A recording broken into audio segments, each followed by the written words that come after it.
दोस्तों, हम अक्सर बाजार से सामान लेने जाते हैं। जब भी हम कपड़े लेने जाते हैं छोटी दुकानों से, तो हम अक्सर दो तीन दुकानों से एक ही चीज का रेट ट्राई करते हैं, रेट पूछते हैं। आपने कभी इस बात को ऑब्जर्व किया हो कि हम ऐसा क्यों करते हैं? कभी फैंसी डेकोरेटिव लाइट्स लेने जाएंगे तो हम दो तीन दुकानों से पता करेंगे। कभी कोई लोकल चीज लेने जाएंगे जो कि हमें पता नहीं होगा कि हाँ, इसका रेट ये हो सकता है, तो अपने उसको भी दो तीन जगह से ट्राई करेंगे। चलो मैं बताता हूँ आपको ऐसा क्यों होता है।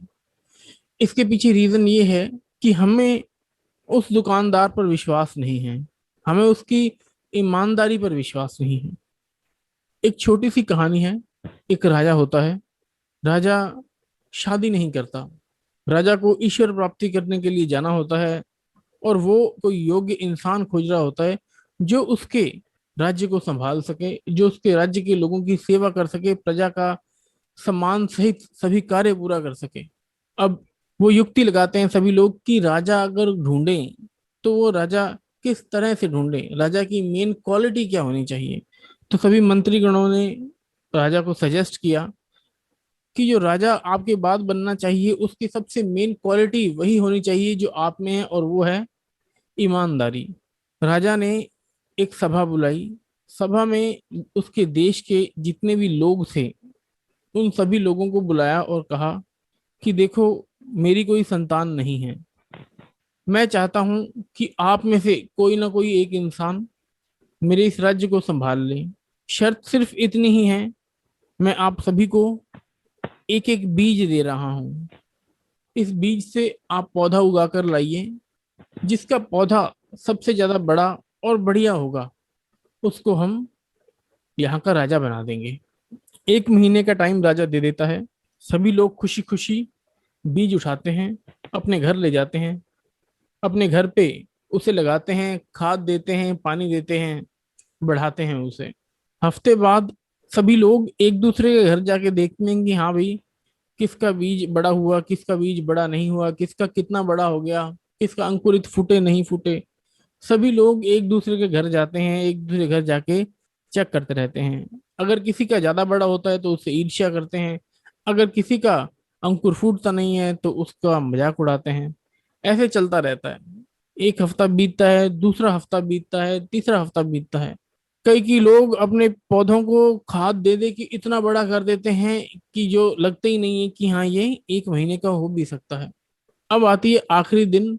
सभी लोग अपना अपना पौधा लेकर महल में उपस्थित हो जाते हैं। सभी एक दूसरे का पौधा देखते हैं, एक दूसरे से ईर्ष्या करते हैं कि इसका पौधा बड़ा कैसे हो गया, मेरा इतना छोटा कैसे रह गया। लेकिन वहां पर एक युवक भी आता है।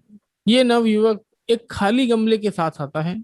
गमले में सिर्फ मिट्टी होती है और कुछ भी नहीं होता। तो सभी लोग उस युवक को देखकर हंस रहे होते हैं, मजाक उड़ा रहे होते हैं कि ये देखो, इसे तो एक गमला भी नहीं लगा, ये क्या राजा बनेगा।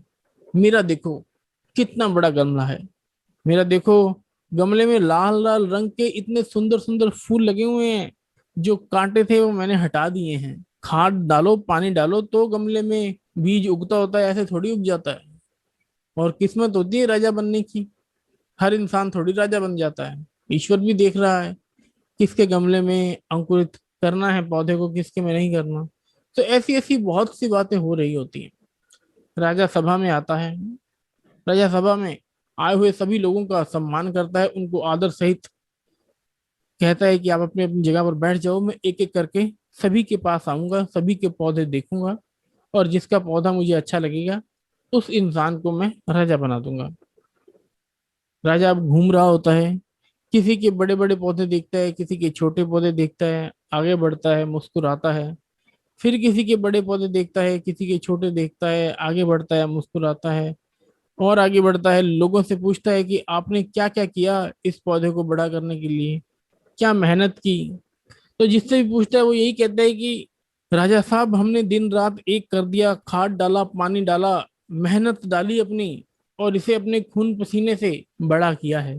राजा मुस्कुरा देता है, और फिर राजा धीरे धीरे करके उस नव युवक के पास पहुंचता है जिसके पास एक खाली गमला होता है। राजा जी उससे भी पूछते हैं कि बेटा क्या हुआ, तुम्हारा गमला उगा क्यों नहीं? तो वो युवक बोलता है कि राजा साहब, मैंने हर एक काम किया, इस बीज को मैंने अच्छे से बोया, इसको अच्छे से पानी दिया, 2-3 दिन वेट किया, कोई अंकुरित नहीं निकला, फिर मैंने इस पे खाद भी दी, फिर मैंने पानी डाला, फिर भी नहीं निकला, कभी धूप में रखा, कभी छाँव में रखा, कभी ठंड में रखा, कभी गर्मी में रखा, लेकिन अंकुरित फूटा नहीं। मैंने बहुत ज्यादा कोशिश कर ली और 1 महीने से कोशिश ही कर रहा हूँ और ये बिल्कुल भी उगा नहीं। तो राजा जी मुस्कुराते हैं, उस बच्चे का हाथ पकड़ते हैं, उस युवक का हाथ पकड़ते हैं और उसे पकड़कर अपने सिंहासन के पास ले जाते हैं और अपने पास में रखी हुई थाली जिसके अंदर एक सिंदूर पड़ा हुआ है, मोली पड़ी हुई है, उस थाली को उठाते हैं, सिंदूर का तिलक करते हैं उस नवयुवक पे, उसके मोली हाथ में बांधते हैं,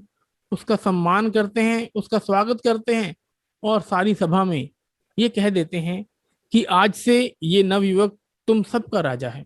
सभी लोग वहां खड़े हक्के बक्के रह जाते हैं कि ऐसा कैसे हो गया, ये इंसान जिसका तो पौधा उगा ही नहीं है, उस इंसान को इन्होंने राजा कैसे बना दिया? इधर देखो, मेरा पौधा देखो कितना बड़ा है, इस सामने वाले का पौधा देखो कितना बड़ा है, मेरे साथ वाले पड़ोसी का पौधा देखो कितना बड़ा है, ऐसा तो हो ही नहीं सकता।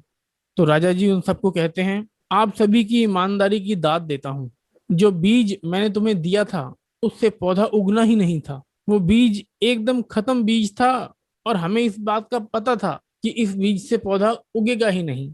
आप सभी ने बीज को चेंज किया है, सभी ने कोई और बीज लगा दिया, जो बीज मैंने दिया था वो आपने बिल्कुल भी नहीं लगाया, अगर वही लगाया होता तो आपका पौधा उगता ही नहीं।